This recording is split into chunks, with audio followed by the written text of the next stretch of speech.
I've stopped blaming Game Freak for the state of Pokemon as much as I have in the past. Yeah, because it's not Game Freak. It's the Pokemon Company.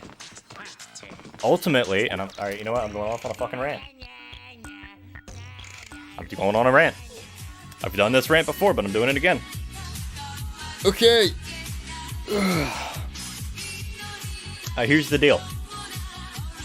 Some of you may have noticed that Pokemon games are not nearly as good as they were before, and there's a reason for that. It's because the Pokemon Company basically tells Game Freak when they have to have a game out by. There are no ifs, ands, or buts about it. They need to put a game out every 2 years. They need to put a new generation out every 2 or 3 years max. And they need to put out at least one Pokemon game every year. Not because they need the games to be good to sell well. They need to put them out so that they have new generations of Pokemon so that they can make more merch out off of them and put more anime, and get more anime rolling. Yeah, they're beholden to the multimedia. Game Freak is beholden to the just to the multimedia franchise of Pokemon. So therefore, you're not going to get as much polish because a lot of these games only have 1 year dev cycles, and even it doesn't matter how many people you have. There's only so much polish you can put on a game. There's only so much polish you can put on a game because if you add more and more people on, eventually you're going to start diluting the image of that Pokemon game, the vision of it. So that's why Pokemon games haven't been nearly as good recently. That's why Gen 8 was the way it was, because they were learning new hardware. In addition to having to develop a new Pokemon game all within about a year. And now, it's not entirely on the Pokemon Company. There are some issues that Game Freak also have for some reason. Game Freak prefers to keep its development team small. Probably a bit too small for the tasks that are being handed out to it. But that's their decision. And I'd say that's a management decision, and I don't know if I'd call it good. But it's what it is. You know, it's why they're doing it like that, you know? I guess they're keeping it small to try and keep from a bunch of, like, bloat from, like, management issues showing up. Their most polished games were lambasted at the time, but have aged the best. Yeah, exactly. Gen 5 is probably one of the best fucking Pokemon generations, period. It is just one of the best. Gen 3, also good. People didn't like it. It was a change. Gen 5, people didn't like it. It was a change. And there are people who just like the Gen 1 and 2 games because they're, you know, the classic. And that's fine. But, like, ultimately, I don't know. Game Freak's always been a small company, and I don't think that they should necessarily be a small company anymore. I think that they should be putting more effort in their stuff. For the record, the Gen 4 hype last year, around this time that came out, so we got Pokemon Brilliant Diamond and Shining Pearl, which were remakes of the original. I say remakes, actually, because it's quite literally just the code. It's the ROM for Pokemon Diamond, or it's the ROMs for Pokemon Diamond or Pearl running in an Unreal Engine. Running in the Unreal Engine. It's literally just all of that scripting, all that ROM stuff set up in the Unreal Engine, so it's a slightly modified version of the Pokemon Diamond ROM file and the Pokemon Pearl ROM file. So a lot of the same bugs still work, funny enough. They just put a new polish on it. And then we got Legends Arceus, which I was really excited for, but was also really concerned for, because the first trailer showed really, really bad graphics and really bad frame rates. And admittedly, 2 weeks before... we got a trailer 2 weeks before the game released that showed basically the same frame rate and graphics issues, and when you read it at the bottom, it said that it wasn't representative of the game. That's a bad sign. You should have that you should have the game look and frame rate pretty much finalized a couple weeks before release, but they don't, because they don't give them enough time. Yeah, I agree, Game Freak should be given like a 2 to 3 year dev cycle, but they're not. All these games get a year, if that, as far as dev cycle goes. You know, and I'm not in the industry. I can't say I can't say specifically. You know, I can't say like anything specific because I'm not in the industry. I don't have experience with game dev necessarily, but I think that they should be given longer dev cycles, just personally. Based off of all the shit that I've seen happen with crunch time, even over the past year or two, looking at you, Cyberpunk, a couple years ago. But they were not their desired vision for those remakes. It doesn't surprise me. They probably had to rush it. They probably just had to shove a new coat of paint on the ROMs and let them go, because like those games felt disappointing, and it's sad because you know that it was Nintendo basically forcing them to just make a remake and then going, no, you can't change too much. Like, the Pokemon Company has such a massive hold. I said Game Freak. I meant the Pokemon Company there.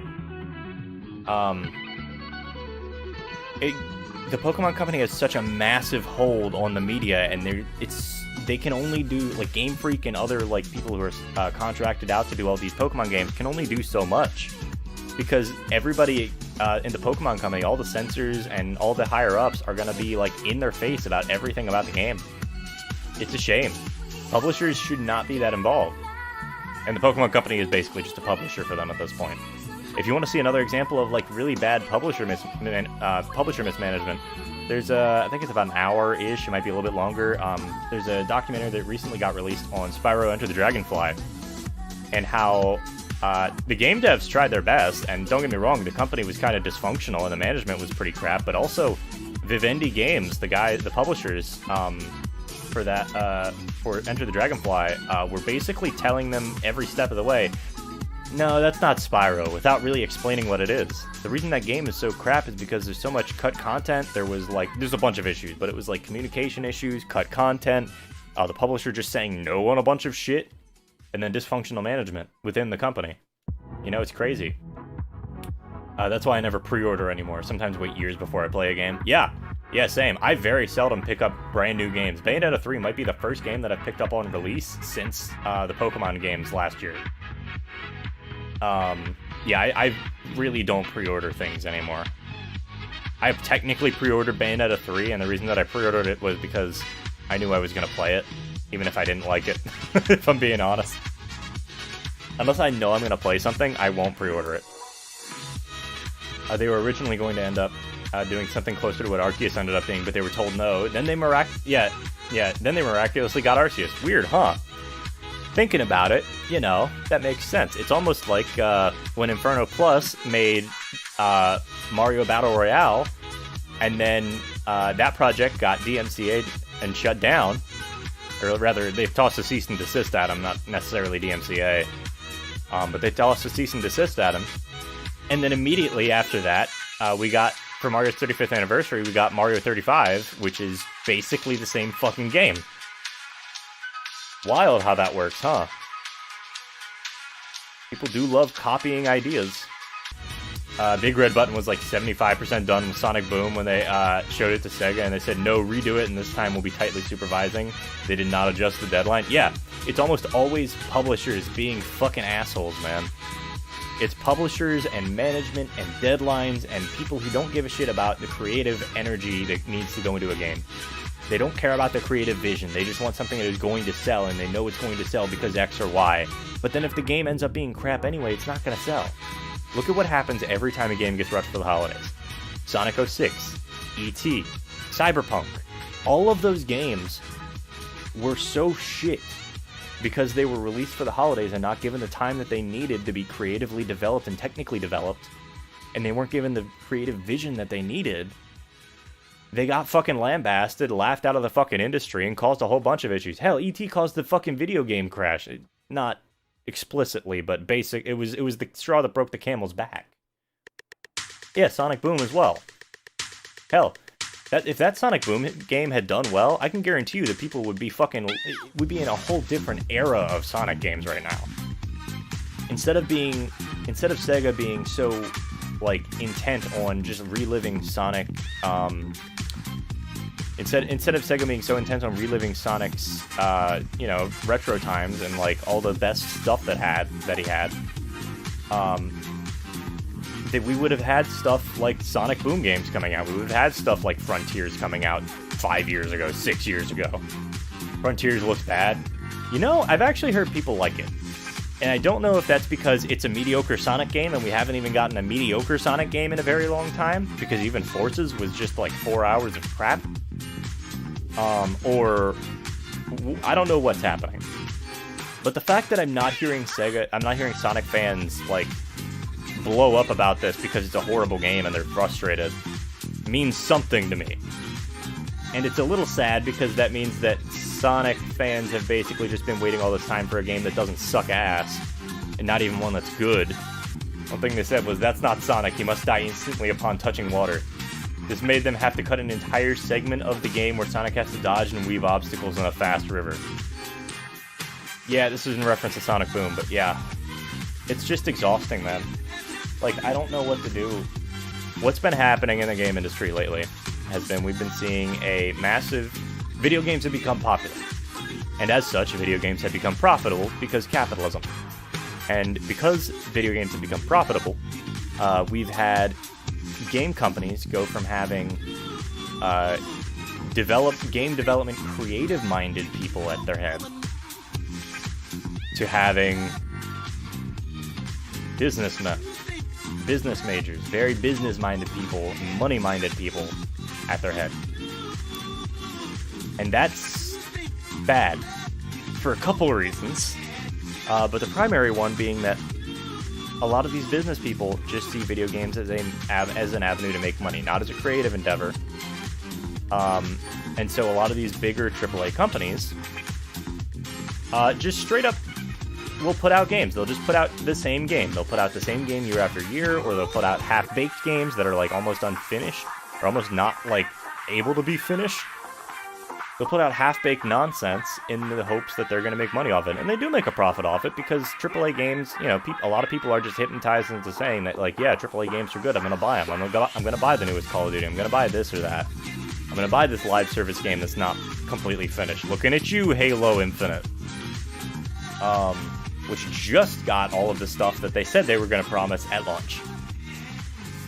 But I don't know, man. It's frustrating to see, and that's why I support a lot more indie games, and I've been going back to a lot of older games recently. It's just, a lot of these games aren't interesting to me. One of the few exceptions that I can think of recently is fucking Devil May Cry 5. Look at that. They let it cook in the oven for like 5 years, and it's actually good. Resurrect Iwata, yeah.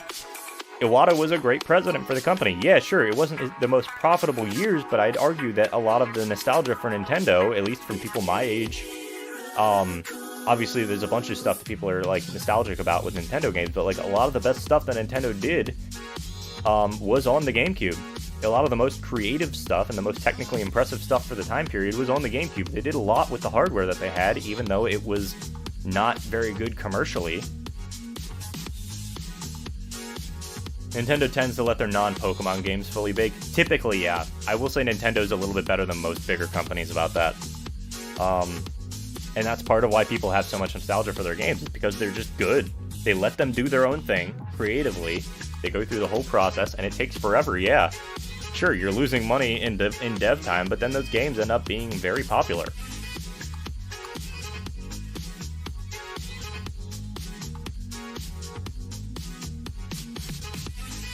Yeah, recent sports games. Tell me the last sports game that you've seen that isn't just a high-budget EA, like, sports title, or, you know, it's not like Madden or NFL or, you know, whatever the fuck it is. When was the last time we saw some crazy, weird sports game like you'd see on, like, the PS1, like arcadey style stuff? I guess we got Mario Strikers, which, again, Nintendo. Mario Golf, same shit, you know? I'm not saying that we don't get those games nowadays, but it seems like a lot of them, like, actual sports, people who are like, yeah, I want sports games, they just make very generic, realistic sports games with like, a billion fucking teams on them and the same gameplay as last year, with, like, marginally upgraded graphics. I'm gonna stop ranting now, otherwise I'm gonna be here for another, like, 2 hours, and I'm gonna lose my voice yelling about this.